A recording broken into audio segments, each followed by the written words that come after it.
Now I'm recording. Now I need to start sharing. Hold on.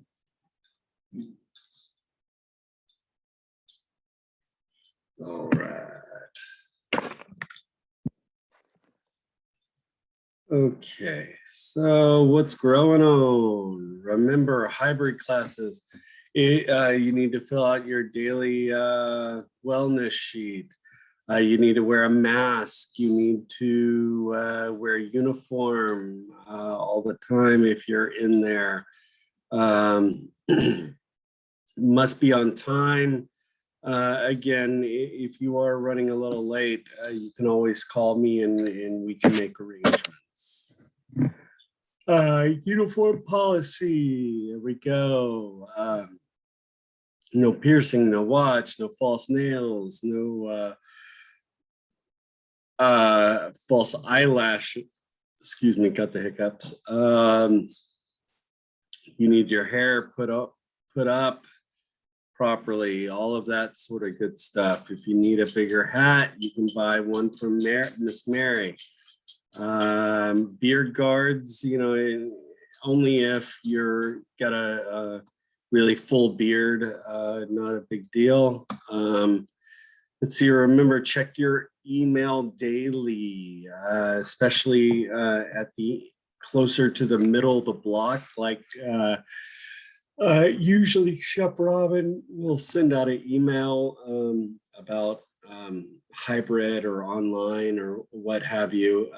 But that is something important you need to do. Surf Save, May the 8th.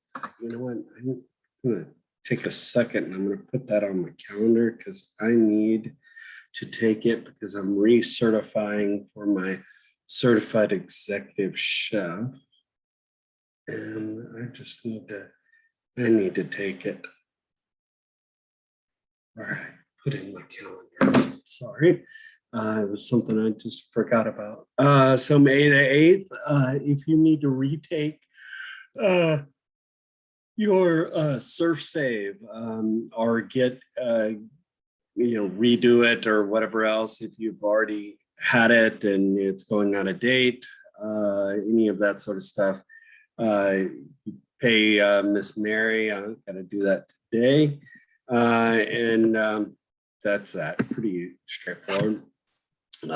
Portal issues. If you have any problems, you can call the Zendesk or email, and that's kind of been standard across the board since you've been here. Free tutoring. Again, I think this is a great thing, especially when you get into gen ed or any of that sort of good stuff, but free tutoring. Talk Campus, another good resource that you might want to use for mental health, for you name it. I think they're a jack of all trades. So if you need to just talk, whatever else, that is a great place to go. It is an app and it is on Android and is on iOS, Apple products as well. School holidays. The next one is coming up pretty soon. Is the May the 14th. You have that day off. I have in service on that day, so that is the next holiday, but there's the rest of the holidays for this year. What do we got? Pretzel Day is today. Happy Pretzel Day. Or let's see, we've got Prime Rib Day is tomorrow. Yum. Blueberry Pie Day. Yeah. Shrimp Scampi Day. Wow. Raisin Day. Ooh. Ooh, everything else was good. All right. Let's see. Again, got Hulu if you want to cheap Hulu. And I did find out if you've already paying for Hulu, you can go and call them up, or get onto the customer service, and they can change your Hulu from a regular paid Hulu to a student paid Hulu pretty easily. Here, I'm going to put this link into the chat just so you can, if you need it, you can make sure you, sorry, I'm trying to find my chat. There you go. You can do it. This is a change of, if you need to change your address or phone number, that is the link to do it. COVID assistance help. Now, and again, as it goes longer and longer, right? I don't know how much money these assistant programs have, like the rent assistance. I don't know how long they're going to keep doing it for. But again, if you need any help, please always speak up. Silence is a killer.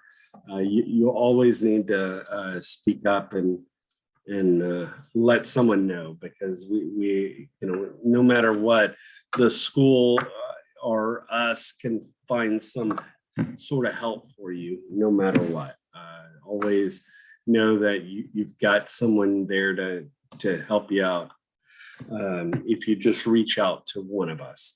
Let's see, Miss Mary, she's Mary Reardon. She's basically anything that has to do with accounts, money, you name it, she can help you out with. CDC 6 feet apart, but now I think it's 3 feet, but all that good stuff. Basically, add another protection or layer, get vaccinated. Again, it's not required for school, but again, if you would like, always a good extra layer of protection. Yes. Can you go back to that slide with like the resources so I could take a picture? Yeah, right here. Yeah. Yeah, thank you. Yeah, of course. Oh, sorry, 1 second. Yeah, take your time. All right, I got it. Yeah, of course. Let's see, COVID-19 vaccination, add another layer. Let's see, what is this? Create an account to pre-register for vaccination. I'm gonna put that link in.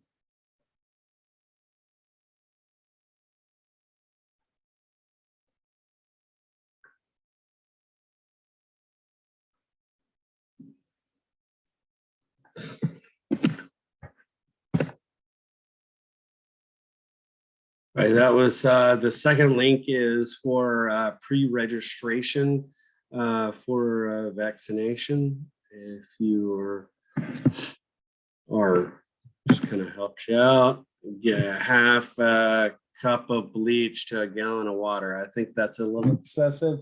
I would cut it down just a skosh. Erin Derrick, she is the person that would be, and if you have not, and a lot of you, I think, might be getting really darn close of getting into your extern ship. So make sure that you have this lady's email address, and if you need a externship, or you need a job for that, I would suggest emailing this person right here. She's a great asset for you. She will help you out a tremendous amount trying to find a job. She's the one that the district bar and grill or district kitchen, they they call up and call her. And so she knows all of the jobs that are listed. Here we go. You've got district, there's district, you have Casper, you have Amy's, you have Ruth Chris, great American Cookie. So those are some, but again, guys, there is a shortage of people in the industry right now. I mean, there's and it is, it's one of those things where everybody's just kind of very short. So if you need a job, this is a great time to look for a job because a lot of people are needing some skilled workers for sure. Quote of the week. You spread your wings. You spread your wings, you have no idea how far you can fly. That is very true, right? You know, I mean, it's a great quote.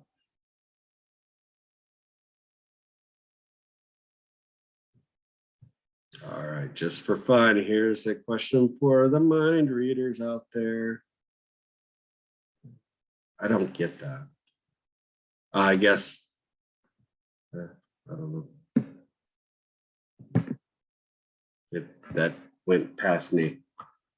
All right, so what shape is the pasta called? All right.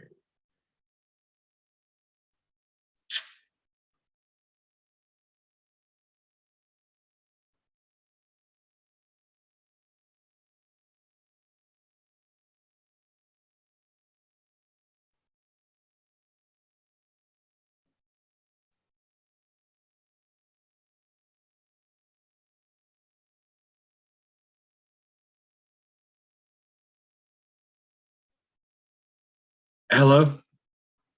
I think I lost y'all. Can y'all hear me?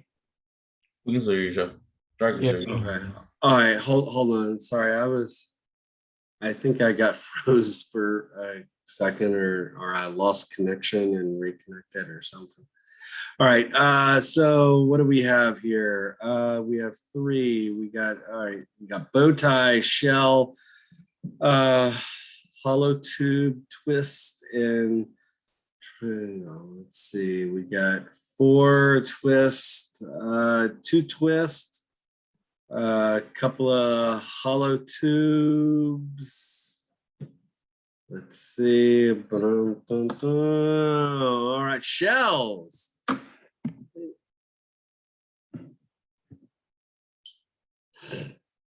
There we have it. All right. That's a good segue into our production this week because we're going to be in Italy and doing lots of pasta this week. So there you go. Let's see. Excellent. So.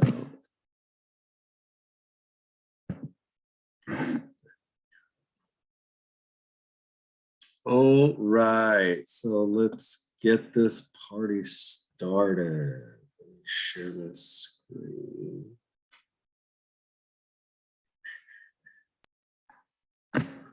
There we go. So we are in Italy. So we have chicken piccata, potato gnocchi. With that potato gnocchi, we are going to be having a little brown butter and sage with that potato gnocchi. We're going to be starting our panna cotta. So our panna cotta is not going to be served on tomorrow. Our panna cotta is going to be served the next day. Okay. But we've got to make the panna cotta today for tomorrow, or make it tomorrow for the next day. And then also we are making focaccia dough tomorrow, but we're not, Excuse me, and I'm sorry, I'm yawning.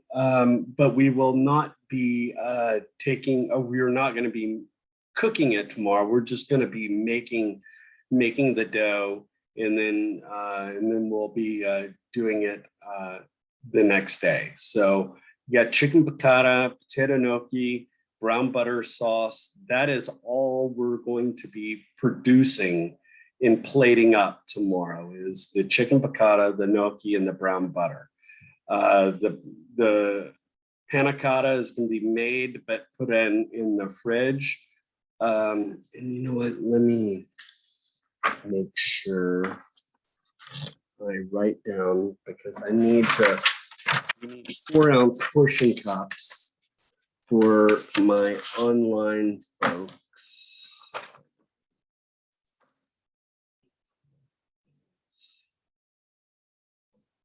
Cups.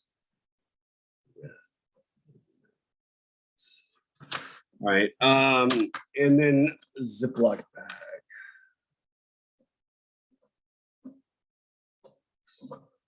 Okay, so let me find that. All right, so the chicken piccata, let me put this down here. All right, let me show you what a chicken piccata looks like before we get started. So here is some pictures of chicken piccata. It is a chicken breast with capers. Usually parsley, capers, butter, and wine or lemon juice. And that's kind of what it is, but it's a chicken breast that has been browned or seared on both sides.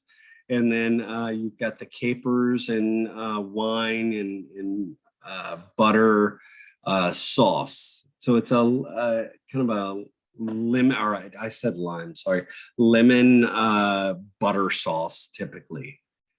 All right, so let's look at the recipe here. Yeah, and this is pretty much spelled out for you, this recipe.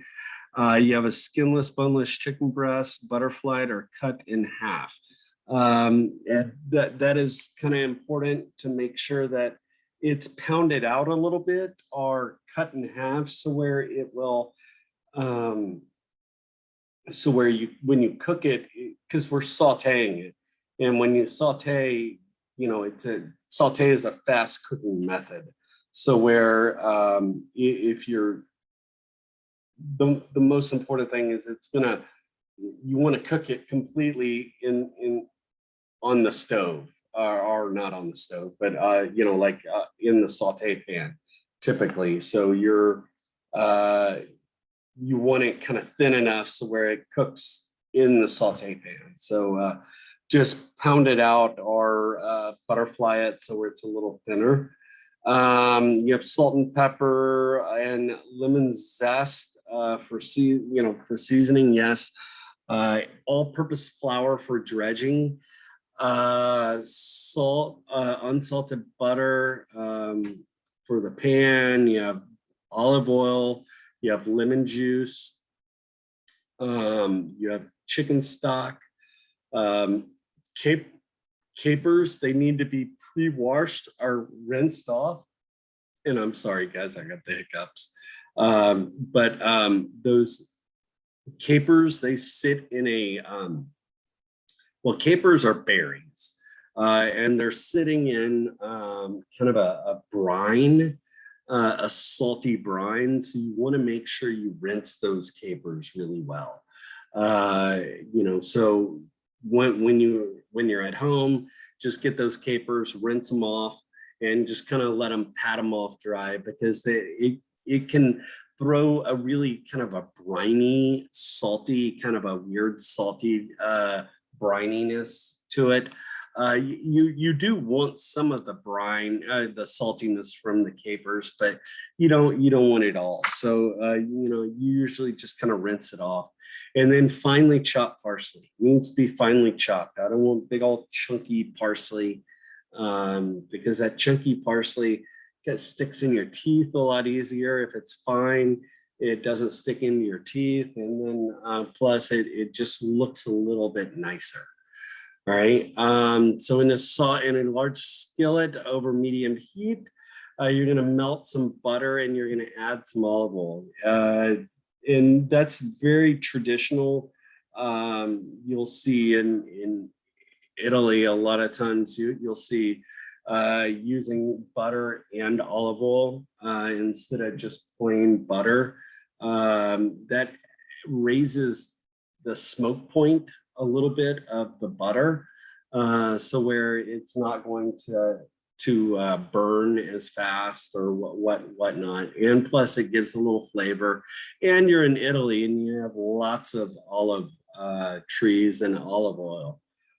So that is something else. Then you're going to, when the butter and the oil start to sizzle, that's a great indication of knowing if your pan is hot enough. Kind of sizzles or it kind of spits and sputters because there is a little bit of water in butter, so that is something kind of gives you a little heads up of if it's getting close. When the butter starts to it takes about 3 minutes, you're going to dredge your chicken, right? You need to dredge your chicken. When I say dredge, I want you to make sure it's a very light coating. So you're going to stick your chicken breast in the flour. You're going to take it out and you're going to spank it. You want to make sure that there's not much flour in there, because excess flour is going to make it kind of come off into your saute pan. And that could easily, that flour could burn, it could brown, it could be off to the side and in the pan, and it could easily get just bitter. The sauce could have a bitter flavor. So just be very careful. And you want to dredge it, spank it off, and then you can cook it in the saute pan. Now, if, for example, you've got a larger chicken breast, if you need to finish it in the oven, I usually will transfer it to a pie tin or to a sizzle platter. A lot of times you have, like in restaurants, you have sizzle platters or something like that. You transfer it to there and stick it in the oven and finish the cooking process there if you need to. A lot of times you try to do it in the completely in the saute pan, but if you have to, you can transfer it to another pan and finish it in the oven. Let's see. In the pan, all right, so once your chicken is done in the pan, you're going to add lemon juice. So you're going to take out your chicken, or you're going to, all right, so let's see, add 2 pieces of the chicken and cook for 3 minutes. When the chicken is brown, you're going to flip it over and you're going to remove it, transfer it to a plate. Well, first of all, again, I hate recipes when they give you times. I mean, because if you don't use your judgment, I mean, what if you have a chicken breast that's really thick and you go, oh, it only just said cook for 3 minutes. Well, come on, you need to use your judgment. So you want to cook it until it's done, pretty much, right? Or pretty close to it. Then you're going to remove from the heat. You're going to, in the pan, you're going to add lemon juice, stock, and capers. Yes, I would do that, but I would first assess your pan. Look at your pan first. No matter what, if your pan has a lot of burnt flour or bitter flour all in there, you didn't spank it off and a lot of the flour, I would much rather you sacrifice your fond or your all of that stuff in there. Just wipe that whole pan down, restart with a clean pan. So if it is bitter or if there's a bunch of flour in there, maybe you might want to suggest on cleaning that pan and then starting off new, but really kind of depends. But manage how much fat you have. You don't want too much fat, and then you start adding lemon juice and capers and all of that. So you need to be very careful. This is what I usually do is I will put a little new fat. I usually get my chicken, cook my chicken, take my chicken out, set it off to the side. I usually kind of maybe very lightly or pour out all that fat that I use, maybe lightly wipe it down if I need to get any excess flour out. Then I put a little bit of fat in that pan, and I will fry the capers a little bit, like make them pop up. They kind of pop like popcorn, and they kind of puff up, and they give a little kind of crispy kind of texture to it. So once I get those capers in there, then after they kind of pop, I'll squeeze in my lemon juice, or put in my lemon juice, put in a little bit of stock in there if needed. You're just going to reduce it down, and then I usually mount in just a little bit of butter, basically make a beurre blanc in a way. Does everybody kind of understand what a beurre blanc is? So you're kind of making a beurre blanc. You're reducing down that wine, right? Or I'm sorry, not wine.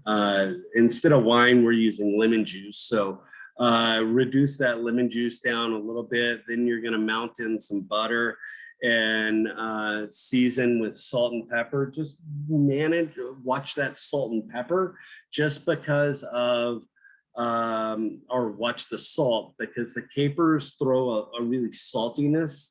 You just need to make sure you manage that saltiness, but just make sure you do that. And then you finish it with parsley, a little parsley. You put the chicken there, you nappe some of that parsley on, or that sauce on top. Bada bing, bada boom. There we have it. Any questions? My suggestion is your saute pan needs to be pretty damn hot, because you want a nice golden brown to it. You don't want a pale looking chicken. Any questions on the chicken piccata? All right.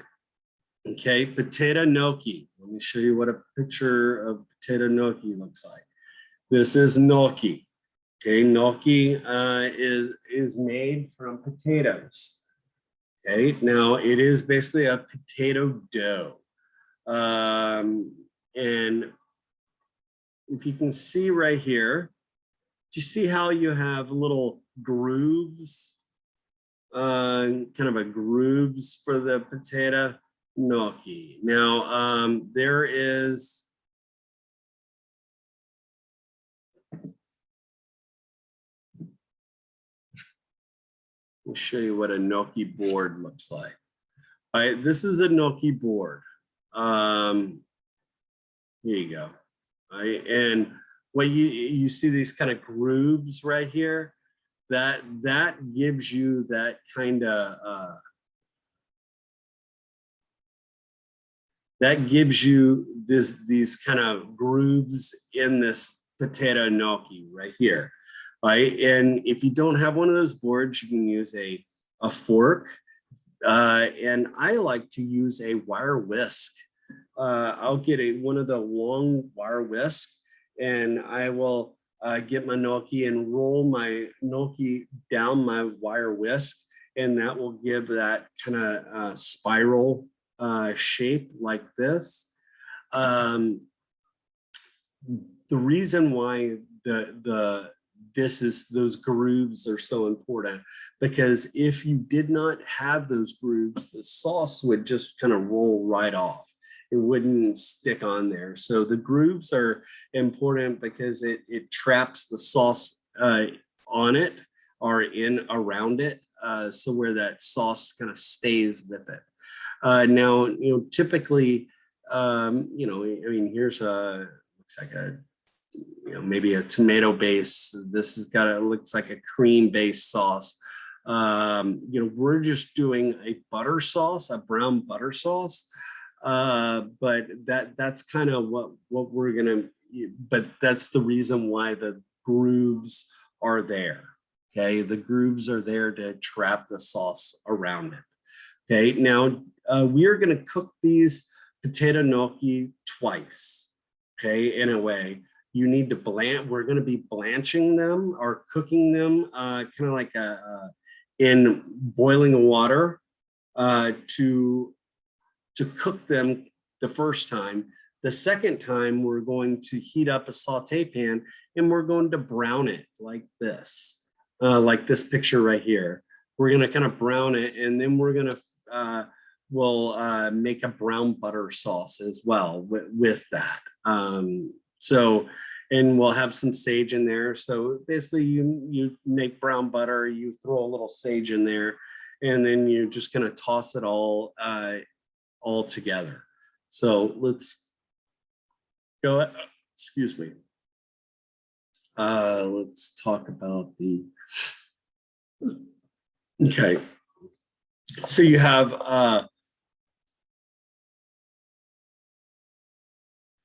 potato, you have in one egg, you have bread flour or AP flour or 00 flour. It really doesn't matter. I would just say either AP or bread flour is probably what we're going to be using. Okay. We probably won't do 00 flour, but we'll probably do bread flour or AP flour and salt. Okay. So that's all that's in potato gnocchi. Right. So what we're going to do is there's two ways of how I cook the potatoes. We've got to cook the potatoes first time. So there's two different ways. You can cook your potato in water. Okay. By, a lot of times people cook, throw a whole potato in skin and all in a pot of water and cook it that way until it's nice and tender.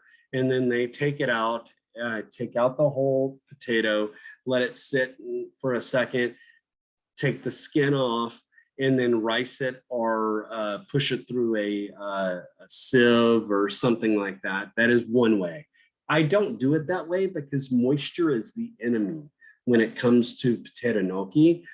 Because if your potato is kind of wet or if there's a lot of moisture, it's not going to make a nice dough.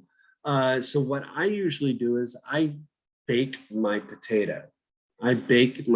So what I usually do is I'll get my potato, I'll rinse my potato, and I usually even though that I'm going to take the covering off, I usually rub the outside with oil, and I usually salt the outside of the potato, and then I will stick it in a 350, 375 oven, and I bake the potato whole.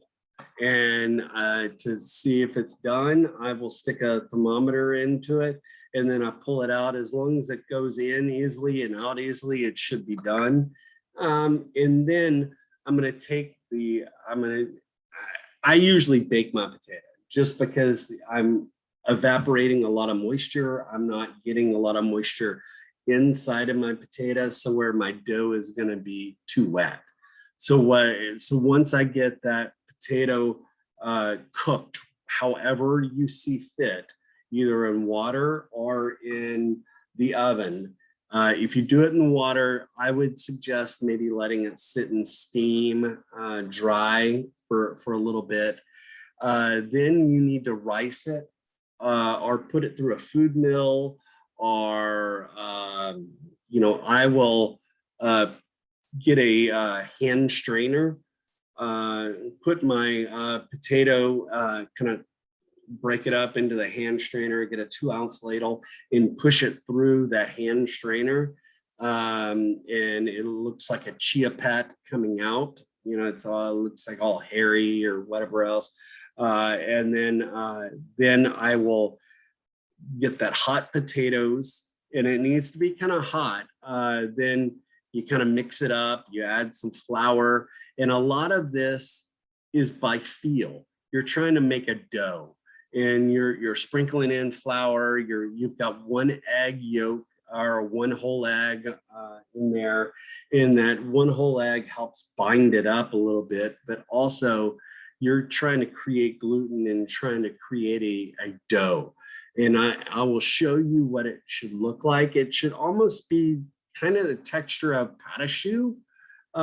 It should be sticky, but not too sticky, because we're gonna roll it out into like a little snake looking shape. Oops. I saw. Oh yeah, right here. So you need to roll it out like a snake-like shape, and then we're just gonna cut it. And do you see how it doesn't look too dry, it doesn't look too wet either, and it should kind of have that kind of texture to it. And then you're gonna once you kind of form it, you need to make sure you taste it. This really needs a lot of salt because it's got potato and flour in there. And so to make it taste good, you need to make sure you season it really well, salt and pepper. You're gonna roll it out, okay? Let me get back to the recipe. You're gonna roll it out, then you're going to, we need to blanch them. You're gonna get boiling salted water. You're gonna, what I usually do is I test one, put one in the water and check it before, because sometimes if you don't knead it well enough and if you don't mix it well enough, it sometimes dissolves in the water. So I always want to test out one to make sure it doesn't fall apart or dissolve or whatever else.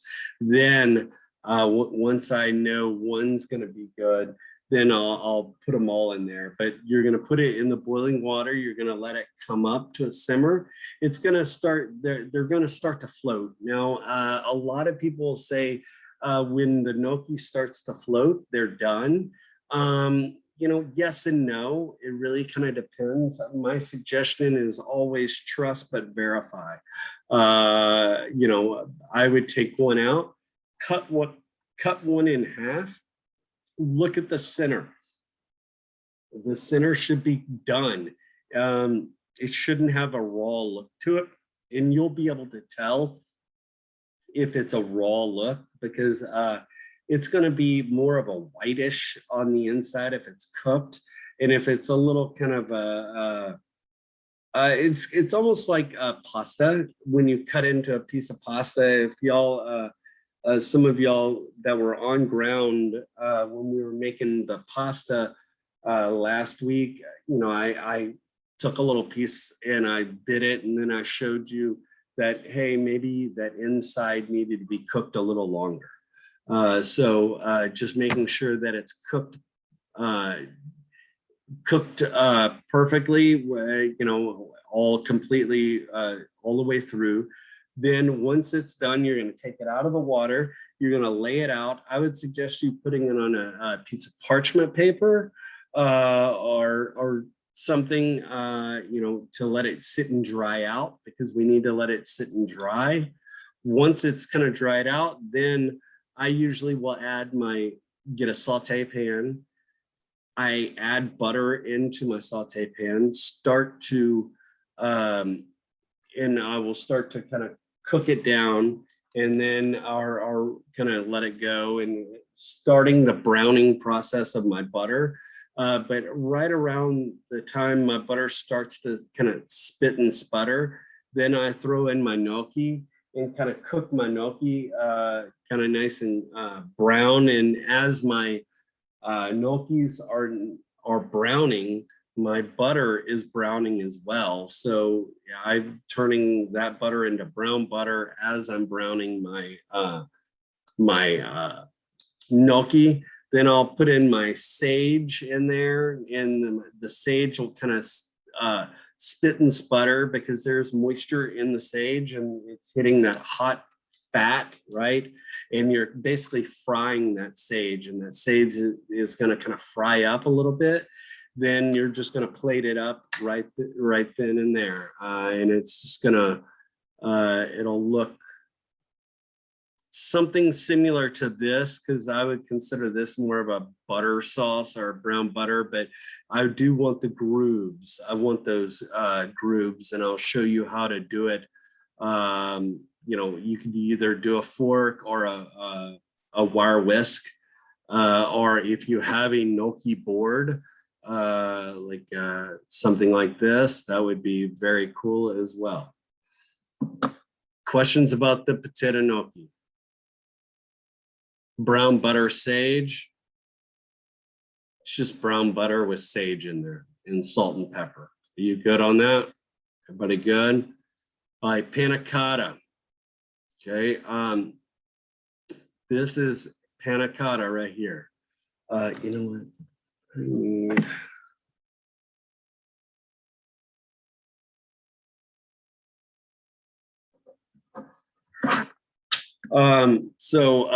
This is kind of panna cotta right here, the white, this white little milky gelatinous product. So you're going to be using gelatin when you're making this. So let me get the recipe.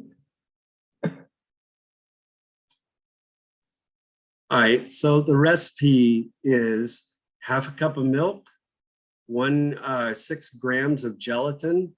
I think we're going to be using the powdered gelatin.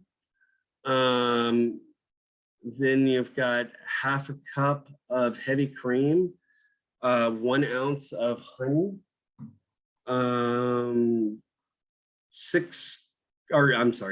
grams of granulated sugar, half a teaspoon of vanilla extract, and some containers. What I'm gonna give you is the 4-ounce containers for my online people, and for the on-ground people, we're gonna use the plastic 4-ounce containers with the lid, and that's what we're gonna make our pour in our this panna cotta mixture.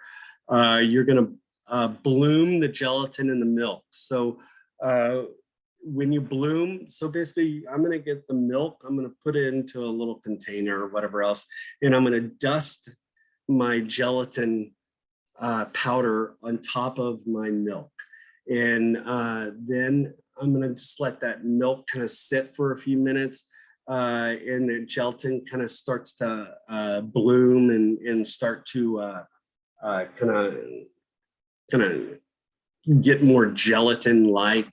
And that's so we're gonna just kind of dust it into the milk. You're gonna warm the heavy cream with the honey, the sugar, and the vanilla. You want it around 185 degrees. You don't want it to boil. So if it starts to boil, you do not want that. So bring it down just so. And you want to just kind of warm it up. You're going to combine, once that happens, you're going to combine the cream with the milk and the gelatin. You're going to whisk until there is no gelatin residue.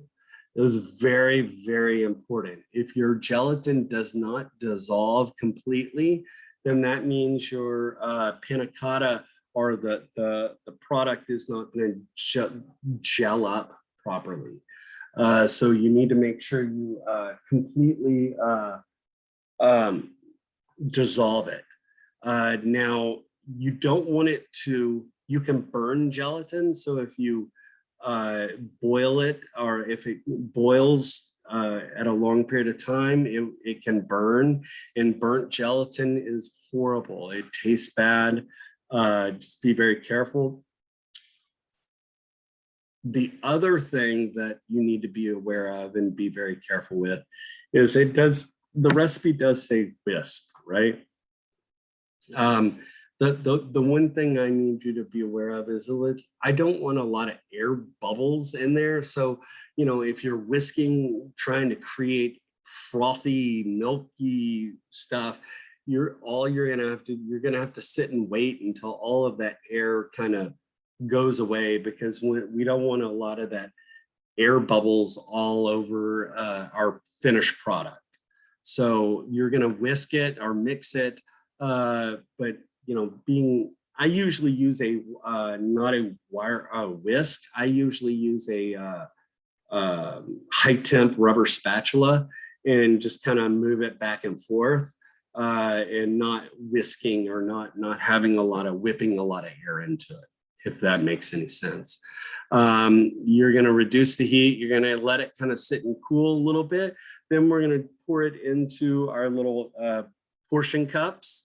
And then once it kind of cools for a few minutes, then we can put a lid on it. I like to use the portion cups because it does have lids. And if you do not have a lid for it, you need to wrap it with plastic, because that gelatin tends to dry out, and it'll form kind of a skin or a thicker skin to it. And if you've ever had homemade pudding, like chocolate pudding or homemade pudding, where sometimes you have a really thick skin to it, sometimes the gelatin gets kind of dried out, and it has a kind of a weird texture to it. So just be aware of that and be careful with that. And that's why I like to use the 4-ounce portion cups, because they have lids to it. Then you're just going to refrigerate it and let it sit for the next day. And what I usually do is so when I'm ready to plate it up, I take the lid off, flip the plastic cup upside down on a plate, and I get a paring knife, and I pierce the little center of that, and then the suction usually comes right off, and it comes right off onto the plate, and it has this appearance. A lot of times you'll see maybe some black flakes in here, because sometimes they'll have fresh vanilla bean in there, or vanilla bean extract or something like that. But that is it. Questions about the panna cotta? All right, last thing, so the panna cotta and the focaccia we're making tomorrow, but we're not plating up, or we're not eating it tomorrow. We're going to do it the next day.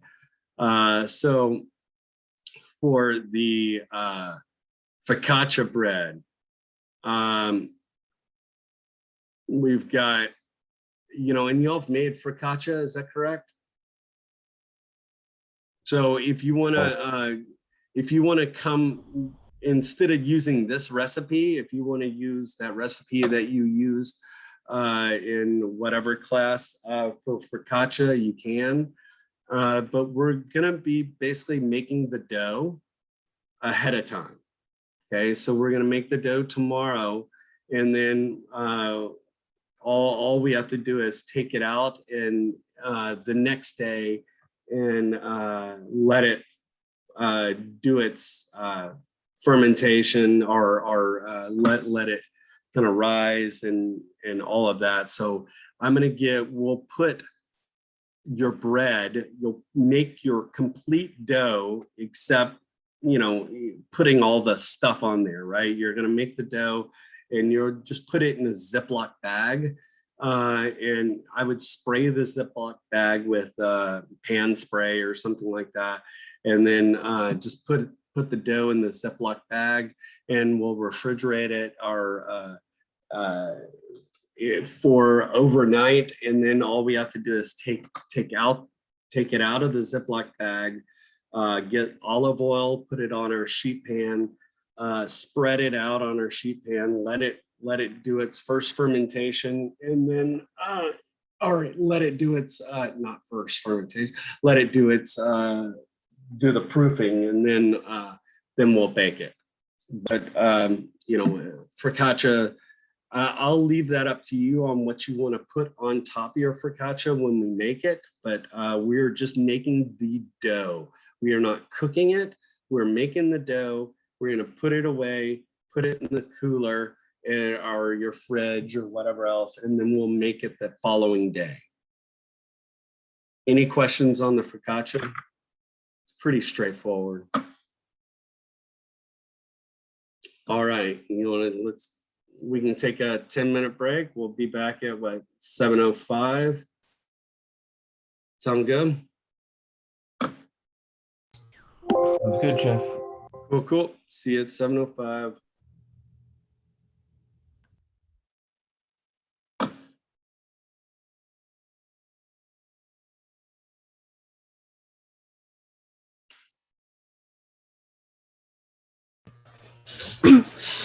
Hey, Chef.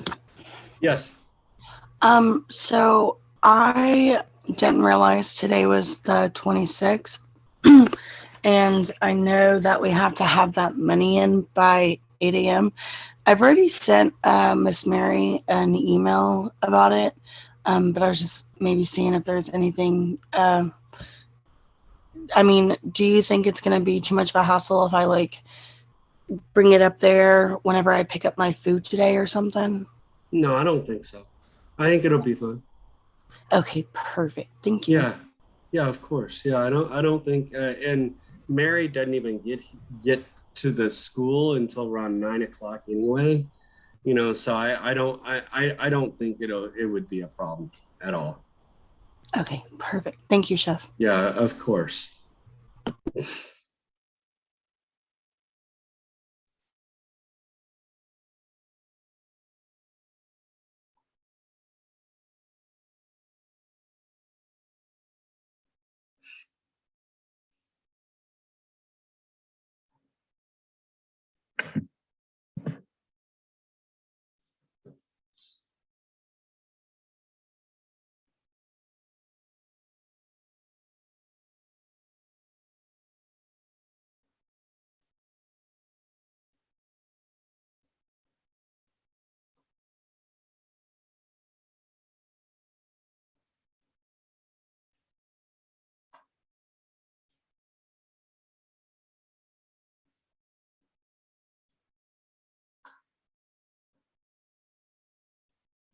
Guys, I'm going to step away for a few minutes. I'll be right back.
All right, all right, all right.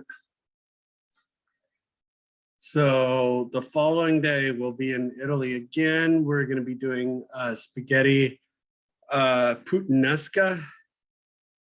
We'll be finishing up our focaccia. We're going to be plating up our panna cotta. And it does say to make pasta dough. And I'll talk about that in a second. I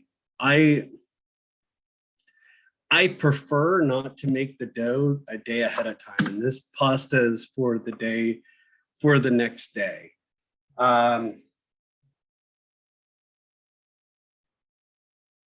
We'll talk about that, but spaghetti puttanesca, we're going to be using dried spaghetti for this one. Let me show you.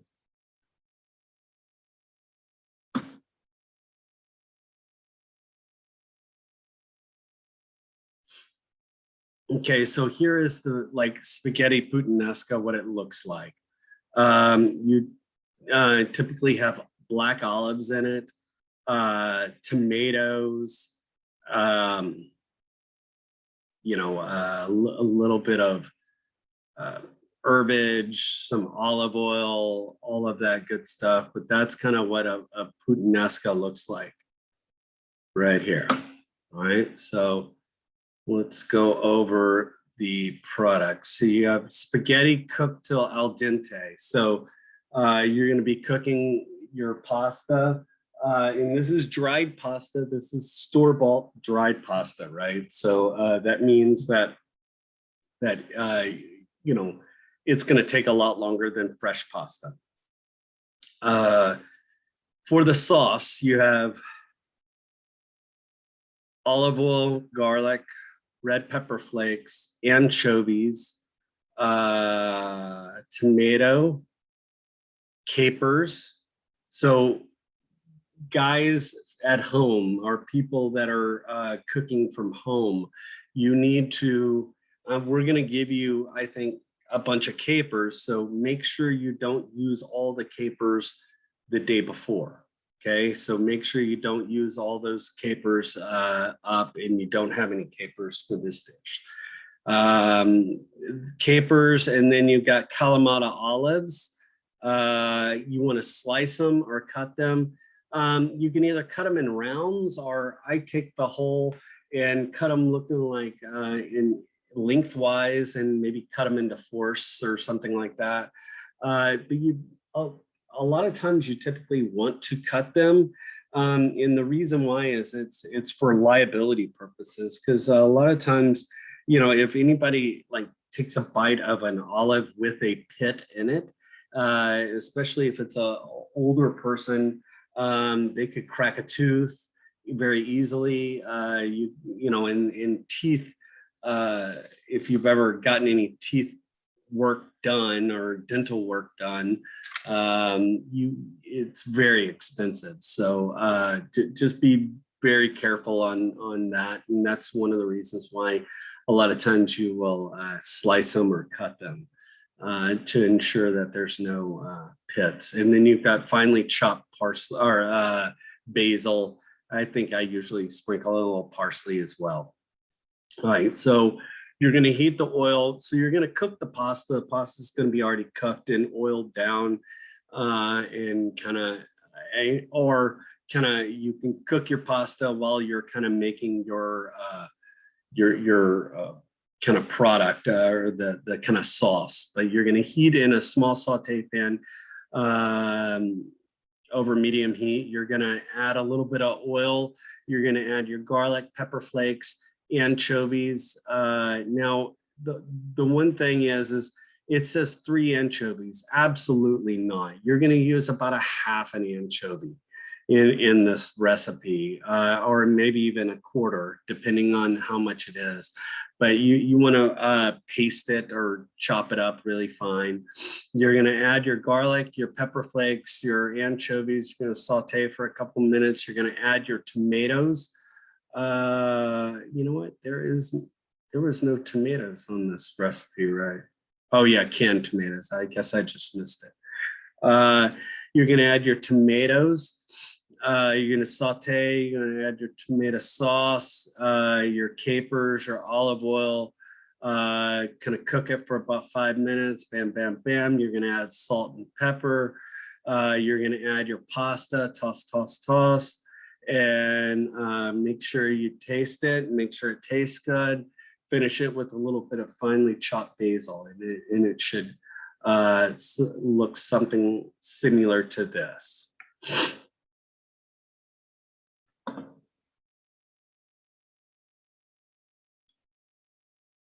Okay, so that's the puttanesca. The focaccia, we're just going to be finishing it.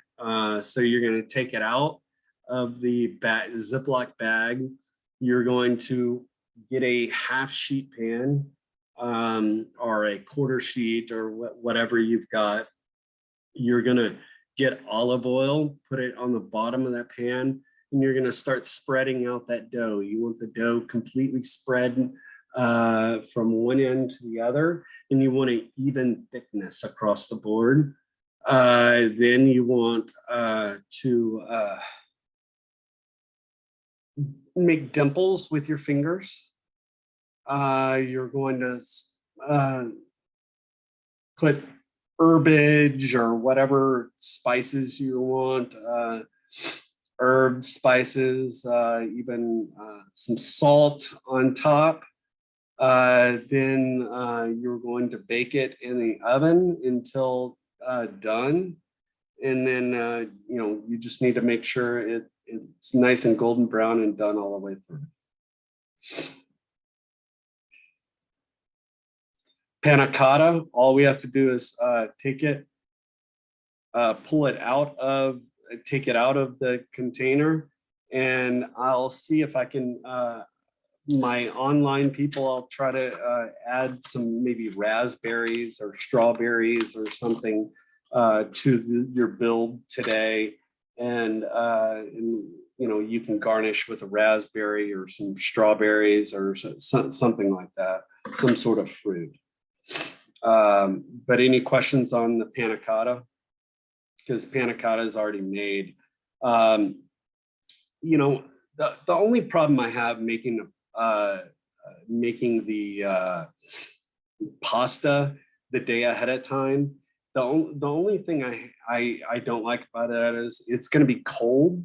When you take it out of the refrigerator the next day, it's going to just be cold. So it's going to take a while for it to kind of get to room temp.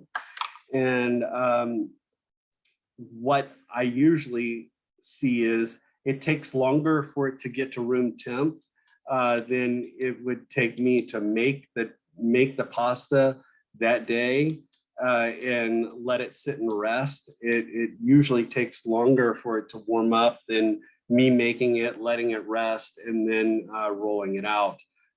So I will probably make my pasta the day of, not the day before.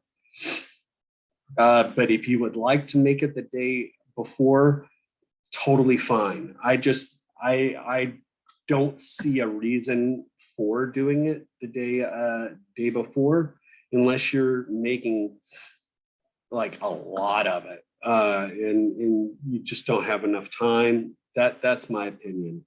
But I will go over making the dough on the next day. Any questions on this one? All right, let's take you want like a 15-minute break? We can take 15. Come back at 7:30, or just a little less than 15. Let's come back at 7:30. Sound good? Okay, thank you. Sounds good. Yes, chef. Cool.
All right, it is 7:30. We will get back to it.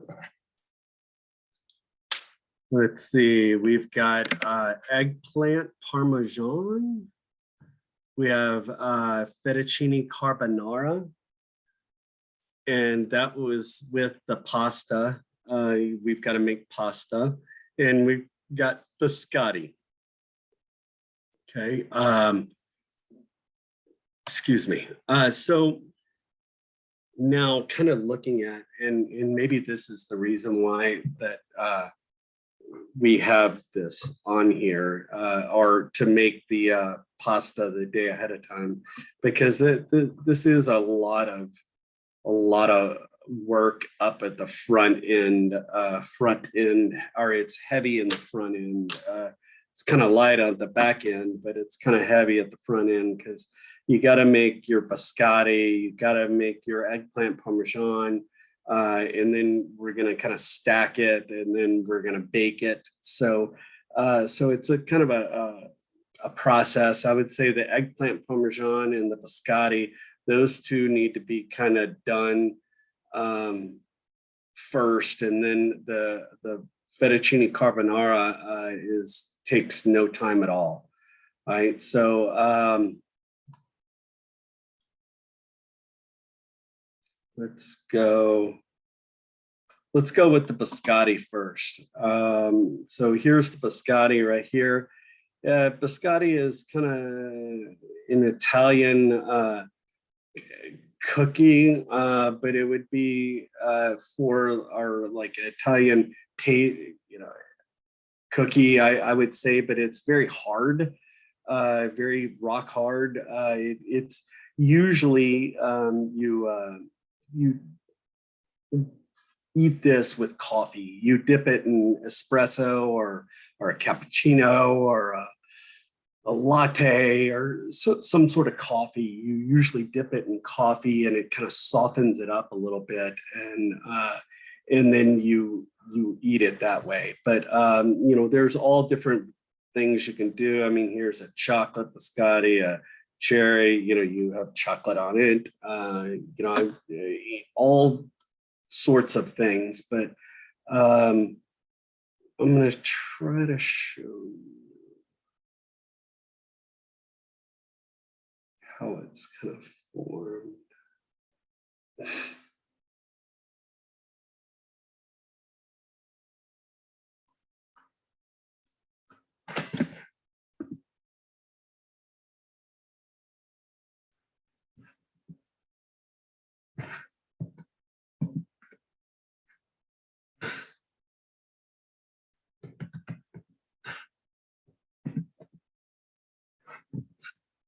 All right. So this is kind of what it looks like right here. So let's go ahead, get to the recipe.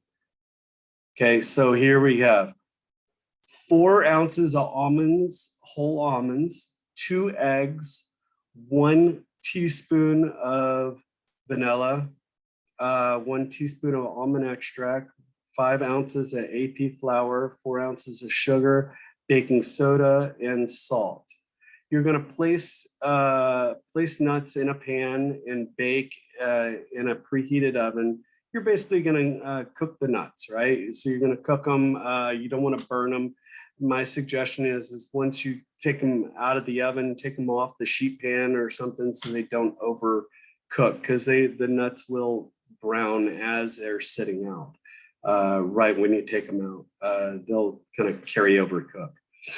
Let that sit and cool. You're going to cut them with knives. Cut it with a knife, cut it in small chunks, break it apart.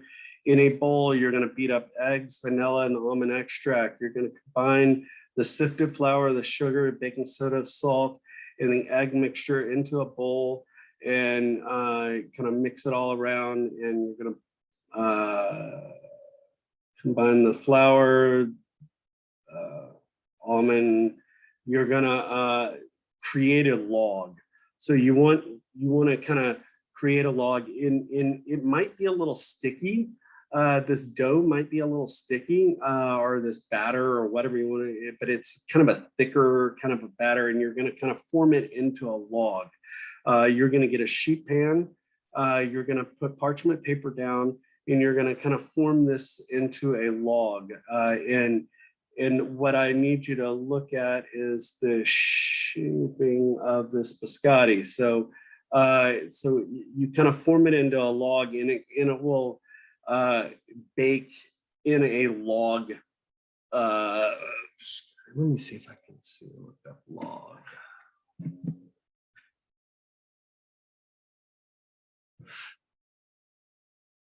All right, so here's kind of what the biscotti log should look like.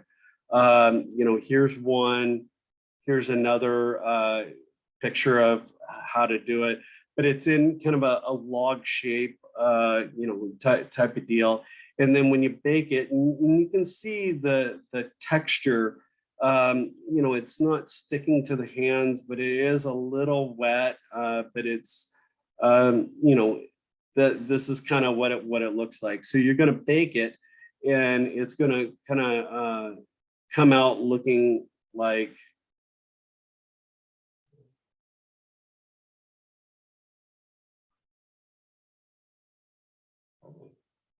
so it's going to kind of come out looking something like this once it's all baked. But let me get back to the recipe.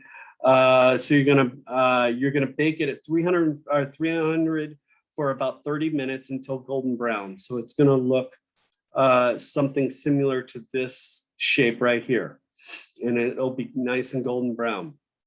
Okay, then you are gonna take it, you're gonna slice. You're gonna actually let it sit and kind of cool for a few minutes. You're gonna let it sit and cool. Then you're gonna slice it into strips or into the, to make it look like something like this. You're gonna slice it. Then you're gonna lay it like this on a sheet pan, upside down, or like with the lengthwise, and then you're going to bake it again until dried out and crunchy and hard. But we're gonna bake it. You're gonna again bake it at 250 degrees for about 15 to 20 minutes, give or take. But you want it nice and dry and kind of rock hard. But that is biscotti. Any questions on that? All right, moving on. So I would say the biscotti, you can make it and then get it in the oven while it's baking the first time. That 30 minutes, or give or take 30 minutes, right? You've got your biscotti going. Then I would work on my eggplant parmesan. The eggplant parmesan, the recipe is a little screwy from what I remember it being. This recipe doesn't call for you to bread the eggplant. I don't think. But we're gonna want to bread it and fry it, because if you don't bread it and fry it, the eggplant basically sucks up a lot of the grease. So anyway, so it's going to be kind of a Napoleon style, if you will, or a lasagna style, if you will, type of deal. But so it's going to be a stacked, or maybe something like this, if you want, or more of a lasagna style. So let's go over this. So you've got eggplant, then you've got oil. So the eggplant ingredients, just salt. So what you're going to do is, we need to purge some of this moisture out of the eggplant. So what you do is, actually what I would probably do is I would cut my eggplant first, then work on my biscotti. So I would cut my eggplant, into rounds, right? So I get my eggplant, cut them in rounds. I'm going to lay it out on a sheet pan or lay it out and then sprinkle a little salt. That salt pulls out moisture, and we kind of want to make sure that we kind of pull out a lot of that moisture from the eggplant. So you're just going to let it sit, and you're going to just sprinkle some salt on there, and that's that for a little bit. Then you've got your tomato sauce. Tomato sauce is very rustic, very easy. It's just garlic, olive oil, onions, tomato puree, and that's pretty much it. So I would get to make my tomato sauce, I would just kind of get some oil, throw in my garlic, or I'm sorry, throw in my onions, cook the onions, throw in my garlic, then throw in my tomato puree, let it sit and cook, and maybe finish it with a little salt, pepper. If you need a little bit of pinch of sugar to it, because a lot of times tomato sauce has a little skosh of sugar in it, or usually has carrots in it, and that carrot, the natural sweetness from the carrot kind of comes out into it. But you might want a little sweetness to it, not like ultra sweet, right? We don't want like a real like dessert like tomato sauce, but we just you add a little bit that counterbalances some of the bitterness, especially if there's seeds in there or something like tomato seeds. Tomato seeds bring out some bitterness. So that's that. So any questions on the sauce? And then you've got the let's see, mozzarella, egg, ricotta, or I'm sorry, yeah, ricotta, no, Parmesan or Reggiano, a little bit of Parmesan, and then some basil finely chopped. Okay, it says wash and dry your eggplant, slice the cap off, and slice the eggplant lengthwise into 1/4 slices. Arrange the slices on a large tray, baking sheet. You're gonna have paper towels or a brawny, here, I'll give some brawny towels, some brawny towels or paper towels, something. Let's see. And sprinkle with salt on both sides. Let sit for about 30 minutes, or let it just kind of draw out some of the moisture. Then you're going to, after about an hour, the excess water and the salt, you're going to kind of pat off any of that excess water and salt. Then you're going to dry it with paper towel, press down thoroughly, set aside for the tomato sauce.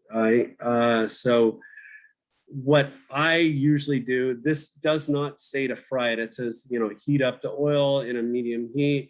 You're going to add your, this is for your tomato sauce. You're going to add your garlic. You're going to chop it up, or, chopped up onions, saute.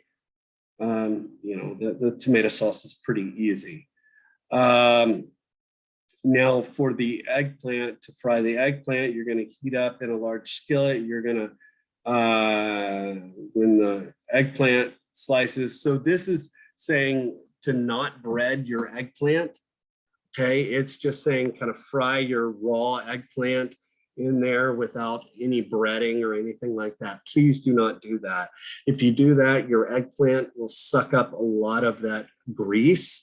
So what you're going to need to do is you're going to need to do a 3-stage breading procedure.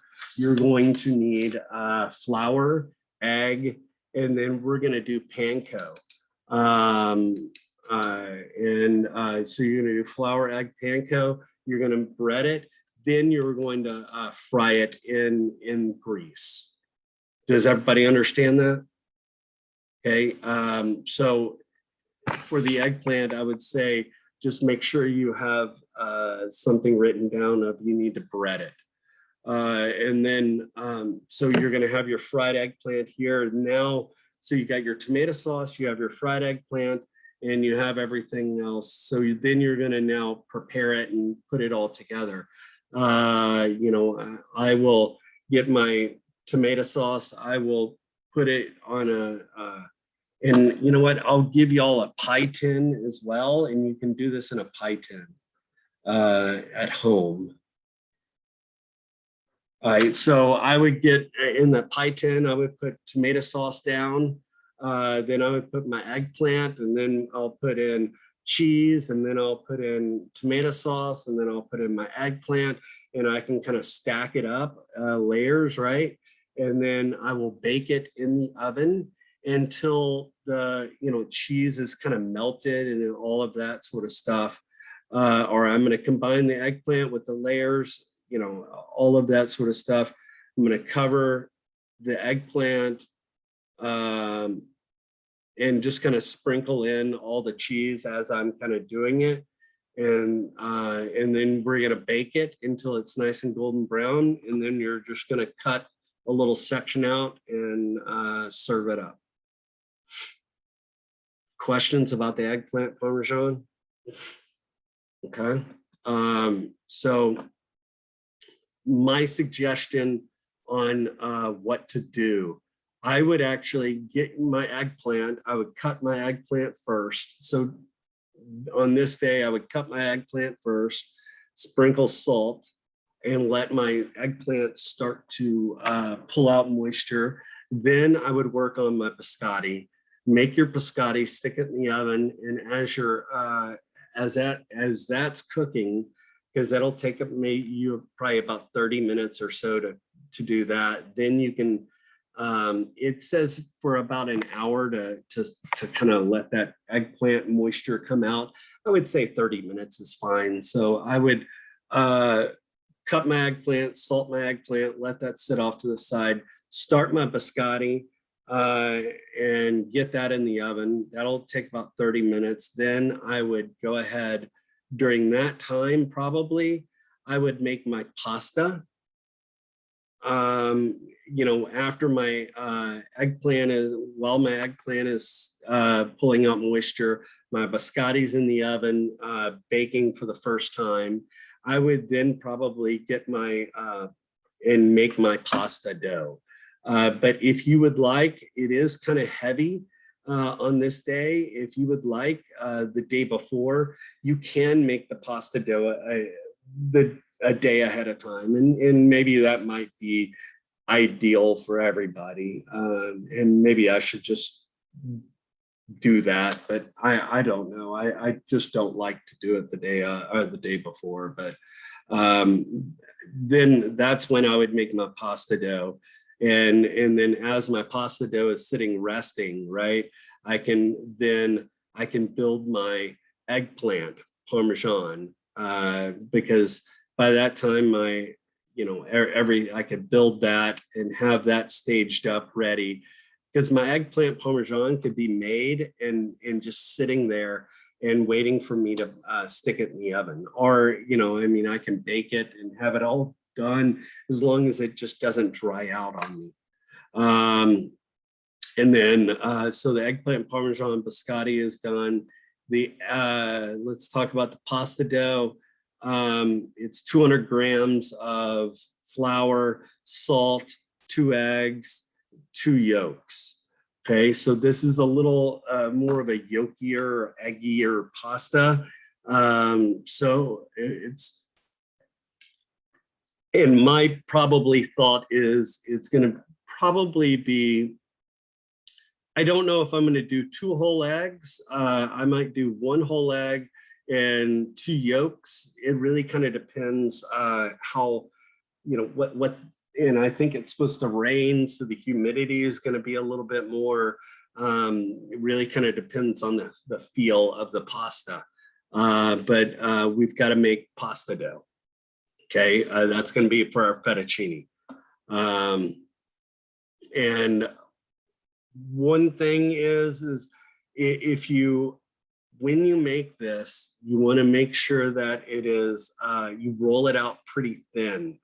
You know, if you don't roll it out thin, you know, whatever thickness it is, right, you know, when you cook it, it's going to double in its size. So thickness wise. So if it's, you know, just make it as thin as possible. You know, if you don't have a pasta machine, the thinner you get it with your hand rolling pin, the better it's going to be. So, you know, if you have a pasta machine, a little different, but you know, just make sure you just roll it out thin and cut it into fettuccine noodle shapes. Okay, now the fettuccine carbonara. Let me see, fettuccine carbonara. Okay, it's very easy. I make this at home I've made it once before, a couple of times. It's really good. It's not many ingredients, but really good flavor, really good product. You have fettuccine pasta. You have pancetta or bacon diced up. I think we'll probably have bacon. I don't know if we have pancetta or not. I think the last time I did it, it was bacon, but I don't know. Pancetta or bacon. Pancetta, if you don't know what pancetta is, it's basically a raw pork, kind of a pork loin in a way, but it's kind of seasoned and kind of air dry, you know, kind of in more of a round, a little bit bigger. But, you know, you're just going to dice that up no matter what. Then you've got Parmesan, you have Pecorino as well. You have 1 egg yolk, 1 fresh egg, or one yolk. I would say, you know, either or. I think I used a yolk. And then garlic, unsalted butter, and salt and pepper. You're going to cook your pasta for about 2 to 3 minutes. Again, I hate times on things because then, you know, it depends on how thick your pasta is, what kind of pasta it is, and all of that good stuff. You cook until done.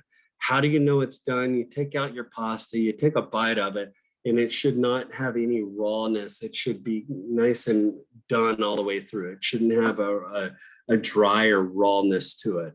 Once it is done, you're gonna, and this is something you might need to make sure we're gonna be cooking the pasta, and we need some of that pasta water as well when you're cooking, you're making this. So, or making the sauce, you need a little bit of that pasta water as well. So don't just dump out all that pasta water. You want a little of that in there. So you're gonna cook the pasta in salted water, obviously, in a saute pan. And this is probably before you cook the pasta.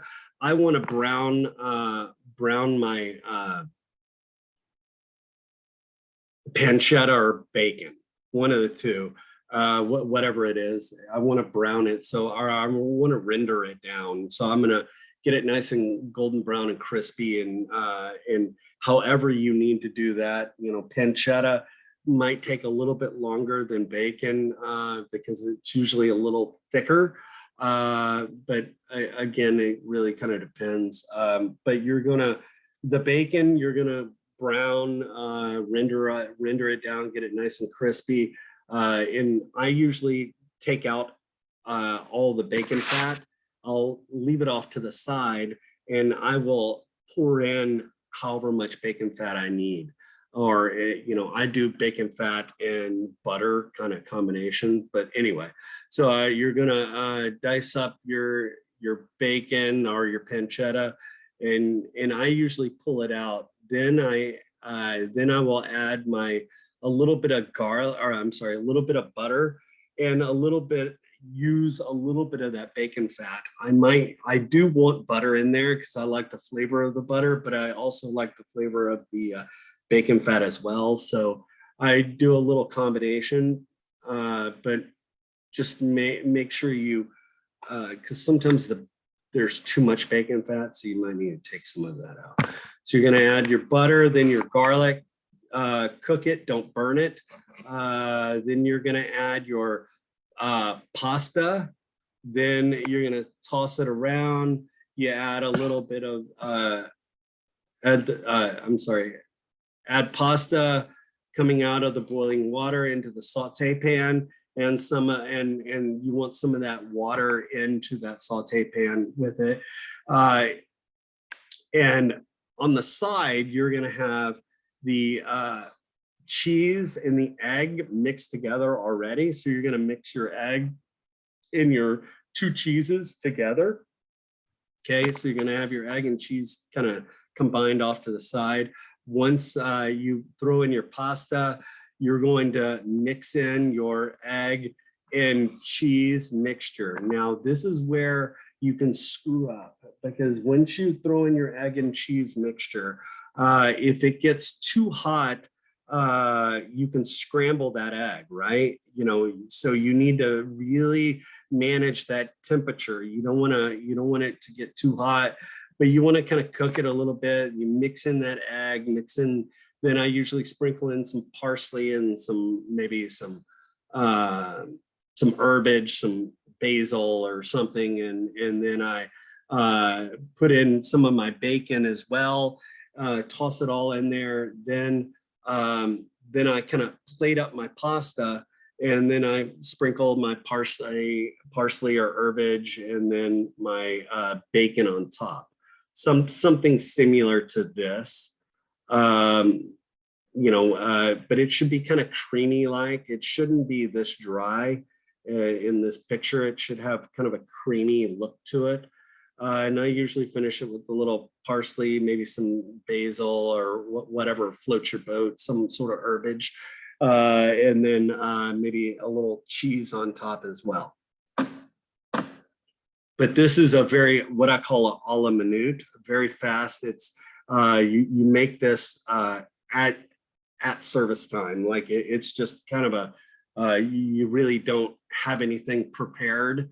The only thing I usually have pre-prepared is my pasta is already made and just kind of sitting there, and I just need to cook it. And then the other thing I have pre-prepared is usually have my bacon or whatever my meat is, bacon or pancetta already seared off, kind of sitting there. So then I can just kind of do it quickly.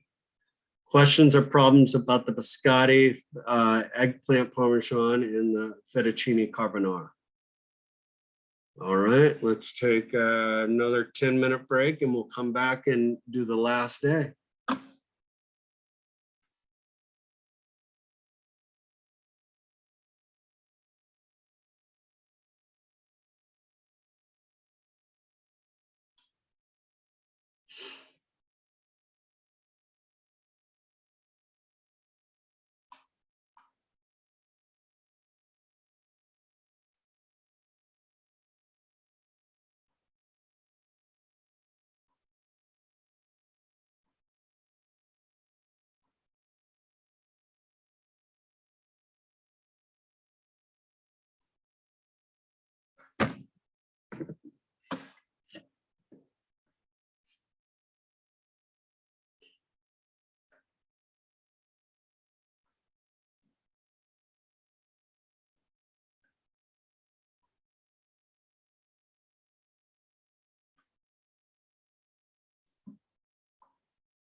Did I say 8 o'clock?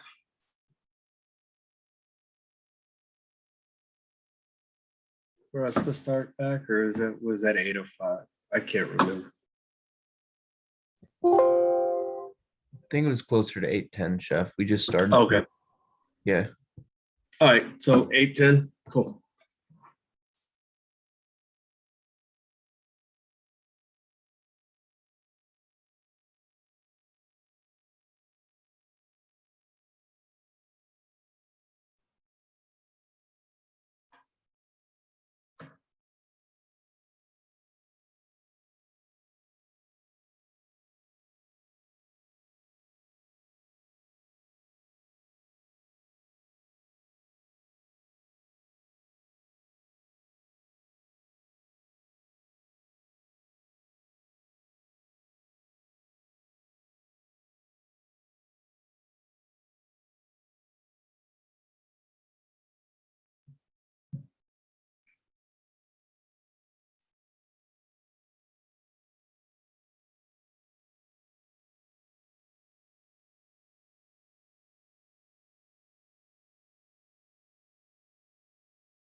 chicken shish kebab,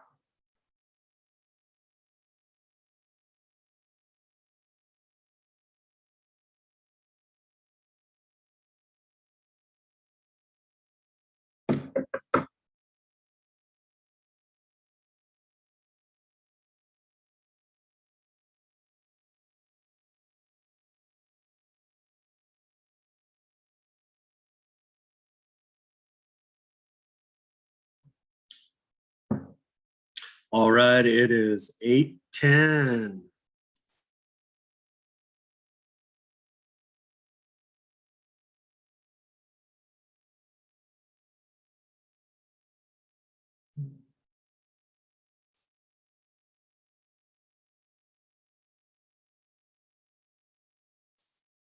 Can you all hear me?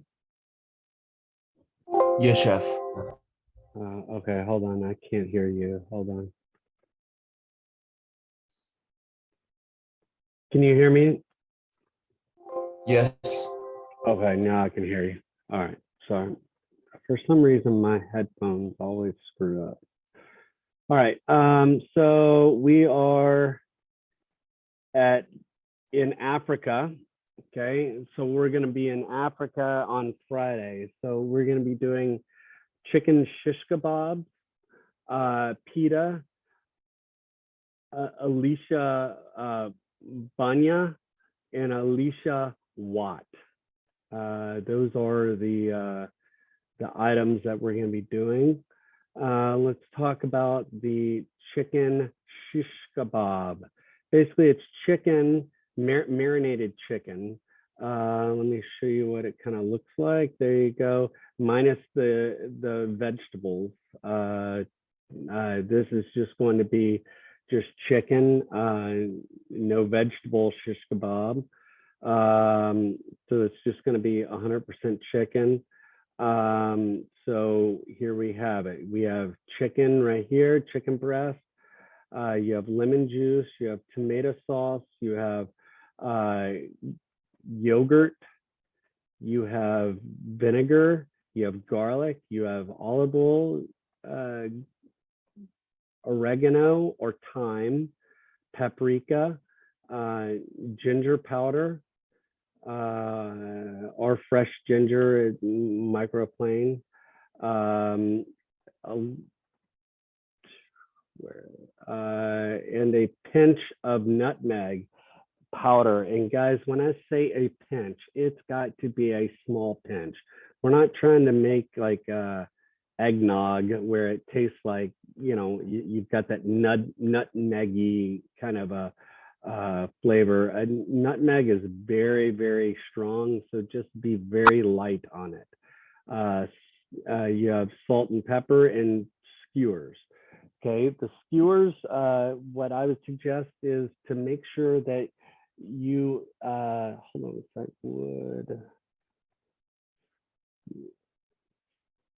okay.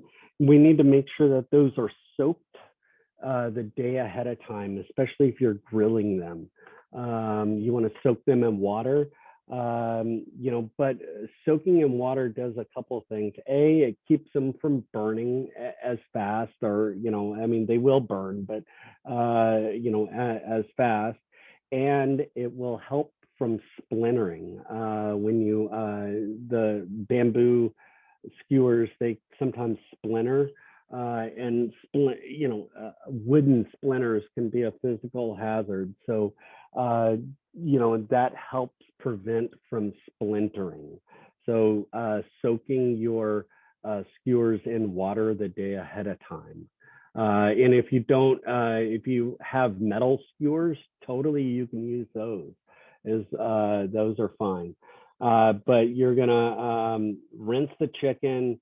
You know, you just kind of want to rinse it before, you know, because it's sitting in its own funk. And then you're going to cut it into pieces. You want to make sure that it's going to fit your kebab, whatever it is. And you want them all consistent sizes. That's so important, because if not, they're going to cook uneven. Okay. You're gonna mix all this ingredients up. into a bowl. And that's the marinade.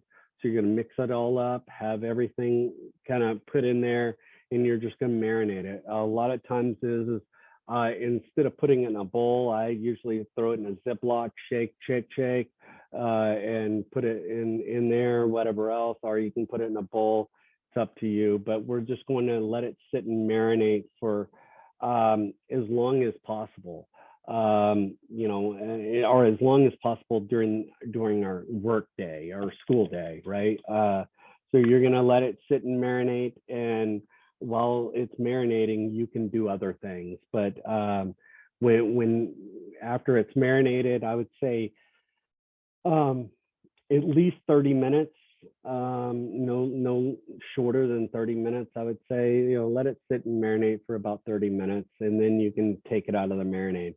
A lot of times is, what you sometimes would leave some of that marinade on there because that marinade kind of browns and kind of chars, and you kind of want a little of that charring a little bit. But you're gonna skewer it up, make sure it's not like pushed directly to each other. You need a little gap in between so it'll cook more evenly. You skewer it up, make sure it's even amounts of chicken on each skewer.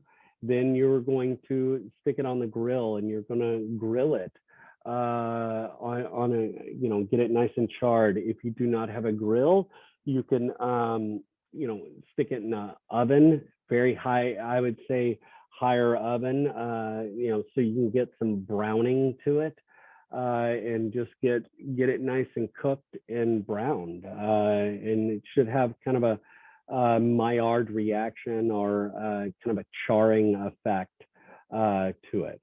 But any questions on that? All right. Sorry, for the people at home, would you recommend marinating it overnight?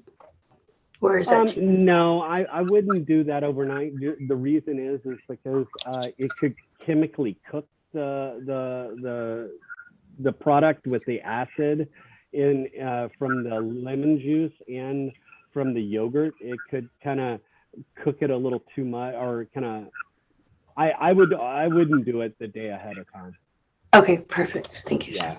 Yeah, no worries. All right. So you've got that. You have the Alicia's or Alyssa Watts and Banya. So let's talk about the Alyssa Banya first. Okay, here. So Alicia Banya is basically it's an okra dish. Okay, and again, remember where we're at. We're in Africa, right? So in African food, a lot of African food is done where you need that substance. It gives you that kind of substance for the whole day, and this is kind of a very rustic, it's basically stewed down kind of okra in kind of some spices and some tomatoes and all of that. I've seen it whole like this. I've saw it cut before like this. That is fine. However you want to cut your product, I like it cut up a little bit. I don't like it like whole like this. I've seen it. I don't mind it cut in half, something like this, a little bit, but I'm not big into leaving it whole. But you can either slice it into rounds, or in half, or bigger, thicker rounds, or half moons. I'm okay with. All right, so let's go with, here you go. You have okra cut into thick slices. You have red onions chopped. You have canola oil, garlic minced, serrano pepper sliced, green cardamom cardamom cloves or pods, I would say just use one pod. Do not use two. I think it's a little strong flavor. So I would go with one. Turmeric. Turmeric, again, please be very careful with turmeric. If you get it on your chef's jacket or any of that sort of stuff, it can stain. So be very careful when you're messing with the turmeric because it could stain your jacket. And then you've got whole diced tomatoes or whole tomatoes or diced tomatoes or some sort of tomatoes diced or canned tomatoes usually. And then salt and pepper. In a sauce pot, you're going to add a little bit of oil to it. You're going to heat it up. You're going to cook your onions and cook them until they're nice and soft. And I'm okay with a little bit of color to it. That's totally fine. You're gonna add your is it ginger? Oh yeah, ginger. I miss ginger. I saw ginger or I saw garlic and I didn't see ginger. Okay, so it's garlic and ginger. So you've got garlic and ginger you're going to put in there. Then you're going to put in your serrano pepper and your cardamom pod. You've just got to be very careful. You could be a physical hazard, that cardamom pod, especially if you're working like in a restaurant and you don't, you're not careful. Sometimes I would, if I put cardamom or put clove or put cinnamon stick or anything like that, sometimes I will put it in a sachet bag, in like a little, put it in like cheesecloth or something, because sometimes all of those can be physical hazards. Someone can choke on it, and plus a big chunk of clove or something like that just is not so pleasing. So sometimes you want to, but just be aware and make sure you try to avoid plating that up. And then you're going to add your turmeric, and you're going to cook for a few minutes. Add your okra. Cook it for a few minutes, about 5 minutes. You'll add your tomatoes. You're going to cook it for another 5 minutes. And actually, after you throw in your tomatoes, you're just going to let it kind of cook and stew. It's basically a stewed,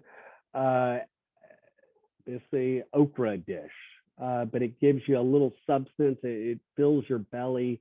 It's thick. It's hearty. And that's what you typically need. It's like eating oatmeal in the wintertime, right? It sticks to your bones, it sticks to your stomach and all of that. So any questions about the okra? All right. Again, I will let you decide on the heat, how hot you want it. If you want a half a serrano, if you want to put a whole serrano, but I'll let you decide on the heat, the amount of heat you want. So that's the Alicia Banya or Banyo, not Banyo, Banh Mi, or not Banh Mi, but let's see, Banya, yeah, Alyssa Banya, sorry. And then you got Alicia Watt. So let's talk about the Alicia Watt. Alicia Watt is more of a split pea, but it's a yellow split peas or a yellow peas, but it's more of a kind of a stew. Again, it's kind of stewed down and kind of cooked. And if you see this, it's kind of chunky, but it's a little bit pureed, a little kind of, this stuff overcooks. And if you've ever had like lentils or something like that, it's kind of almost looks like lentils in a way of, but it kind of overcooks a little bit and gets a little mushy. And you can kind of see this picture, you see how it's kind of thick. So what I would like is between this consistency and that consistency. So you know, in between those two consistencies, I don't want it that thick, but I kind of don't want it. You know, I want it somewhere in the middle of thick and thin. And because what they usually do is they'll you know, put it in a pita, or you know, have it and use a pita bread to scoop it up, and that the pita is usually their utensil in a way, and they usually kind of get the pita and eat that with that, with the pita and all of that. So let's see where, yeah. All right, so we have yellow split peas soaked in water. I would soak them the day ahead of time. So make sure you take a note or write down a note of on Thursday, you should soak your split peas or yellow peas. You have cinnamon stick. You have, and again, it says cinnamon stick. Please do not ever use the whole cinnamon stick. For this amount, you just need a little like chunk, a little small piece. I think a whole cinnamon stick is a little strong, but again, I'll let you decide, and you kind of play around with it. But I think a whole cinnamon stick's a little excessive. You have water or vegetable stock. That's kind of usually you use water in this, or chicken stock, but you know, usually just water. Red pepper arbals, arbol chilies. Those are the Chinese kind of red, or kind of looks like it's kind of like the red peppers. So it's got a little spice to it. African food has a little bit of a spice to it. So, you know, be aware of that. And then you've got yellow onion, oil, ginger and garlic minced together.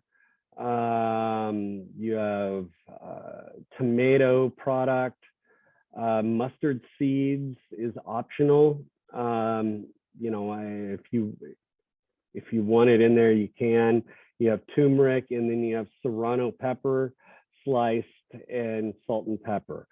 You're going to soak the peas, and you know, I usually soak them overnight, but then you're going to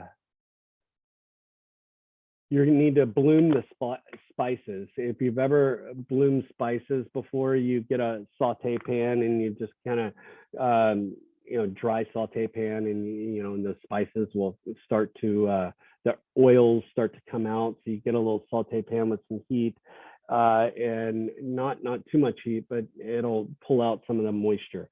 In a then in a stock pot, you're gonna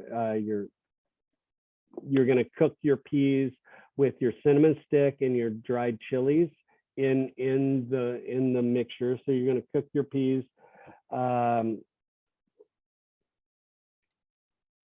And it's going to take maybe about 20 minutes, give or take. You're going to strain the liquid. In the stock pot, you're going to add oil. You're going to add your onions. You're going to cook your onions for a few minutes. You'll add your ginger / garlic and cook that for a couple of minutes. Then you'll add your tomatoes. Then you're going to add your split peas and cook for about 5 minutes, give or take. Then you're going to add any remaining pea liquid or pea juice, and you're going to kind of cook that down a little bit so where it's not so soupy. But you want it kind of, you don't want it, so somewhere between this thickness that I'm this thickness right here and this thickness right here. So somewhere in between there is kind of where we're trying to go for. But if it's a little thinner, that's fine. You know, it will thicken up as it's going, but that is the split pea. Questions about the split pea? All right. The last thing is the pita bread. Here's a picture of pita bread right here. Okay, pita typically has a pocket, a little pocket of air, so where then you can you fill it. And that's what we're going to be doing with the chicken. We're going to put the chicken and all of that in there, and that could be our pita. The pita bread, you have 7 ounces of water, 7 grams of dried yeast, 12 ounces of bread flour, 2 ounces of whole wheat flour, 6 grams of salt, half a teaspoon of sugar, 1.5 ounces of yogurt, and half an ounce of oil. You're going to activate the yeast with the lukewarm water, and you're going to add the sugar to it. Then you're going to, it's a straight dough method. You're going to kind of dump and whirl type of thing. So you're going to, in a mixing bowl, you're going to have your yeast and your water, and then your sugar. Then I dump in the flour, dump in everything else, minus the salt. I'll have everything in the mixer. I'll start the mixer off, and then once I get the mixer going with a dough hook, very important dough hook because we're making a dough, you're going to then sprinkle in the salt, and then kind of combine it all, because I don't want to put the salt on there directly to the yeast, because that could kill it. Once you do that, you're gonna put it in a bowl. You're gonna spray the bowl with pan spray. You're gonna let it plastic wrap it, let it sit and ferment and double in its size. Once it doubles in its size, you're gonna take it, take the plastic wrap off. You're gonna punch it down. Then you're going to scale it. Scaling is 2.5 ounce balls, and then you're going to create, so I'm going to scale them all out, have them sitting there. I'm going to have plastic wrap covering all my the balls just that are sitting there. Then I'm going to start off, and I'm going to kind of get a rolling pin, and I'm going to roll it out into a round, and then I'm going to bake it in a oven at 475 degrees for 5 to 7 minutes.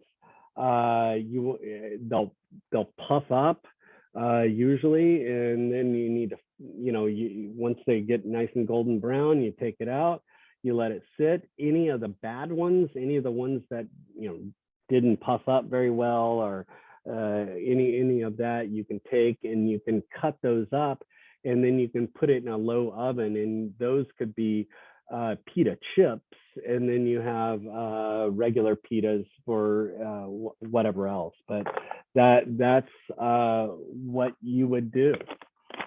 Any questions about the pita? All right. So now let's talk a little bit of class business real quick. We've got this week, we're kind of hitting out, ending in Africa. Now I'm going to have to kind of figure this out. I think I might have to take Friday off. I don't know for sure. I will let you know in a day or two. My daughter is moving out of her dorm, and she's done with school on Thursday. This coming up, or is it this coming up Thursday? Hold on, let me look. Oh no, it's Sorry. Never mind. This Friday I'll be here. It might be next Friday. I might have to take off that Friday, depending on what time her move out date or move out time is, depending on what her move out time is. Sorry, I was a week ahead. So anyway, so we've got this going on. Please make sure you do all your check your knowledges. I have not looked at your check your knowledges and see if anybody has done any of them, but you need to make sure you get the check your knowledges done. You also need to make sure that you post all your photos. If your photos aren't posted, I will be sending you emails saying, hey, I need your photos posted, or you'll look at your grade and you'll have a 50, and basically a 50 is basically you got half credit until you post your photo. You get 50 points for showing up, being in uniform, all of that sort of stuff. But you need to make sure you post those. And I usually, and I don't look at them on a daily basis, all your photos. I usually will wait about a week and then I kind of look at all yours throughout the week and comment on them. So just make sure you watch out for my emails, because I email you all the comments of all your photos and all your food that you produce. This is for online people. My on ground, I communicate your food dishes to you directly. But other than that, I have no other, nothing else that we need to talk about. Do y'all have any questions or any problems that you have, or anything you need? We good? All good, Chef. All right. So so I will probably, it's around 8:35 or so. I'm probably gonna stay here stay here, meaning my house. I'll probably leave here around 9:30. I'll get to the school around 10 o'clock. It takes me about an hour or so to get the stuff situated and set up. You can, I would say, if you want to start coming in at 12 o'clock, that's fine. 11:30 is fine as well, but it might not be set up as much. But other than that, that is it. Any questions, problems, or concerns before I let you go? We good? All right, rock and roll. Y'all have a wonderful day. I will see y'all tomorrow. And my online people, I will see you this afternoon at the school. Bye, Chef. Bye, guys. Y'all Thank have a you, great Chef. day. Bye, Chef. Bye, guys.